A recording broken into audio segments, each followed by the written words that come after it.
The protesters' moves to topple Thailand's government haven't worked yet, but the party is continuing. It's been 3 months since they started, and while at times their numbers have looked low, their pressure was enough to see the Prime Minister call an early election. But that wasn't enough for the protesters, who were vowing to disrupt Sunday's vote.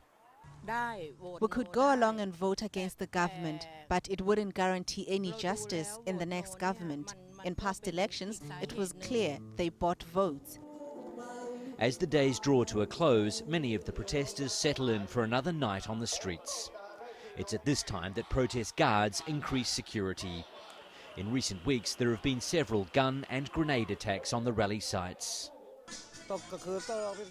We have to be very careful in the night time because there are people who try to hurt us.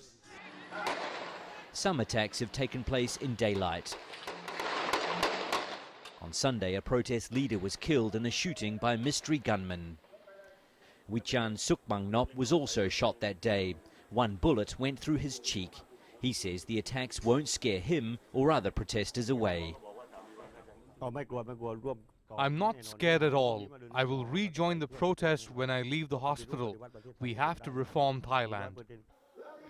Despite the sporadic violence, supporters of the two sides have largely stayed away from each other.